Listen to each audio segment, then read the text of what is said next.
नौवाणिज्यर मुकसाक्षी पालटिछि britisher लाल कोठा। प्राचीन नौवाणिज्य स्मृति बहन करुथिबा लाल कोठा एबे चराचिह्न।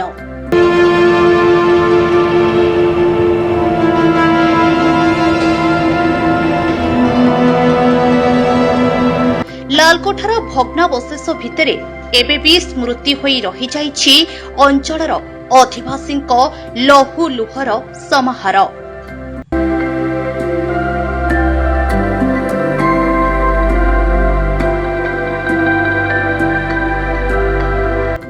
बेठीकोटी बर्बरतार भूगोଳରେ चापी होई रही जाइछि बेठी खटुथिबा श्रमिकंक देहरु थप थप होई बोही पडुथिबा झाळ बिंदु। ब्रिटिश शासनर नैपथ्ୟରେ रहिछि अनेक इतिहास।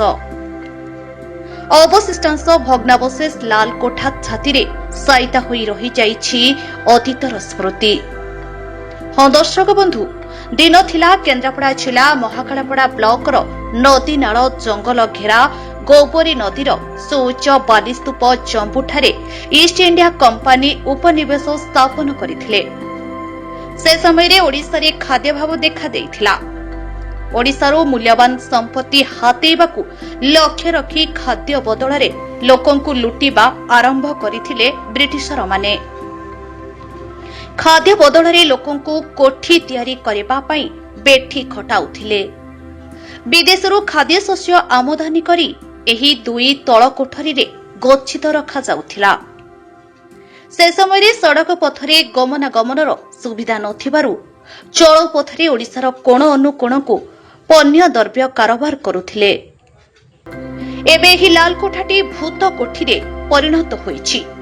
एहार छात उपरे बड़ बड़ गछ सब उठी कांथ सब फाटी आ कलाणी।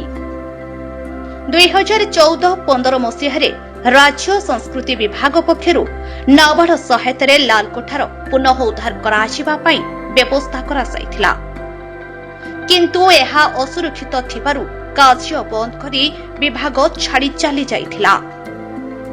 एही लाल कोठार पुनः उद्धार करबा पई स्थानीय अंचलर बुद्धिजीवी सामाजिक कर्मी दाबी करिसंती। उद्धार कर दिले जो लोक सब आसी जो देखिबा पुराना नाली कोठाटा देखिया पई जो गोटे जे इच्छा समस्त आछंती जे बुली आछंती एठी जो कुमार उद्धार कर दिले के को मन तैयारी करथले ते इंग्रेज माने करथले जो तांकर इंग्रेज माने जो समुद्र भीतर जो आसीथि तांकर खाद्य भलगंध जो आनी एठी स्टॉक रखे पई जो करथले। हां से इंग्रेज माने करके जम्बू नाली कोठा जोटा कि इतिहास श्रुति को बहन करुछि। 1866 रे नौक दुर्भिक्ष सीना चली जाइछि, किंतु तार श्रुति फलक हिसाब रे जम्बू नाली कोठा आज भी ठिया आइछि। किंतु से जम्बू नाली कोठार स्थिति आज जराजीर्ण अवस्था रे रहिछि, जार की पुनरुद्धार हबार निश्चित भाव आवश्यकता अछि।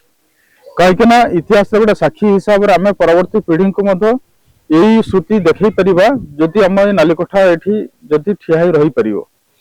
तेणु यार अवस्था आज बहुत खराब अवस्था अच्छी। तेणु सरकार जदि याकू मरामती करी इको टूरिज्म सहित जदि संपृक्ति करा जाए ताले स्थानीय युवपीढ़ी माने मध्य किछि रोजगार बाट पाई परिबे। तत्सहित सरकार राजकोष रे मध्य अर्थ आसीबार संभावना सृष्टि करि परिबो। Bureau report Nexus Odisha news.